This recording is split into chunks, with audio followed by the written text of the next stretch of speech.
Hello అండి, అందరు నమస్కారం అండి. Welcome back to our YouTube channel, quick signatures YouTube channel. So Telangana రాష్ట్రంలో కాంగ్రెస్ ప్రభుత్వం వచ్చినప్పటికీ మరియు చేయూత పింఛన్లు మరియు ఆసరా పింఛన్లకు సంబంధించిన మరియు రైతు బంధుకు సంబంధించిన కీలక అప్డేట్లు అనేది ఈ 3 శుభవార్తలు అనేది రిలీజ్ చేయడం అయితే జరిగింది. సో అవంట అనేది మనమైతే వీడియోలోకి వెళ్ళి అయితే తెలుసుకున్నాము. సో దానికంటే ముందైతే మన ఛానల్ ఎవరైనా మొదటిసారిగా చూసినవారుంటే ఖచ్చితంగా ఛానల్ అయితే సబ్స్క్రైబ్ చేయండి. పక్కనున్న బెల్ ఐకాన్ కూడా ఆన్లో పెట్టుకోండి. సో అప్పుడే మరిన్ని లేటెస్ట్ అప్డేట్స్ అనేది మీకు నోటిఫికేషన్ రూపంలో ద్వారానైతే మీ ముందుకు వీడియో రూపం ద్వారా అయితే రావడానికి అయితే ముందుగానైతే ఉంటుంది. సో మాత్రం లేట్ చేయకుండా వీడియోలోకి వెళ్ళి ప్రతి ఒక్క అప్డేట్ అనేది తెలుసుకుందాం. సో తెలంగాణ రాష్ట్రంలో మనకైతే రైతు బంధుకు సంబంధించిన ఆసరా పింఛన్కి సంబంధించిన డబ్బులు అనేవి ఖాతాలను అయితే పడడం అయితే జరుగుతుంది. సో అది ఎప్పటి నుంచి అయితే వీడియోని అయితే తెలుసుకున్నాం.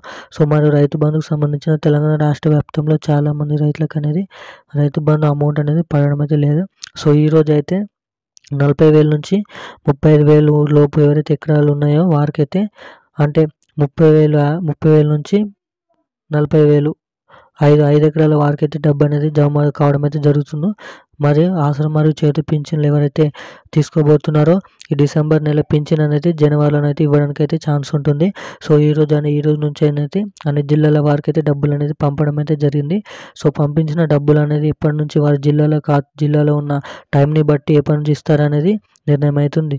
సో ఈ రోజు నుంచి అయితే అన్ని జిల్లాల వారికి అయితే అమౌంట్ అనేది ఆసరా పింఛన్లు అనేది ఇవ్వడానికి అయితే ముందు చూపు అయితే చూస్తున్నారు. మరియు పాత పింఛన్లు ఇవ్వడానికైతే ముందునైతే చూస్తున్నారు. పాత పింఛన్లు అయితే ఇవ్వడానికి అయితే ఛాన్స్ ఉంటుంది.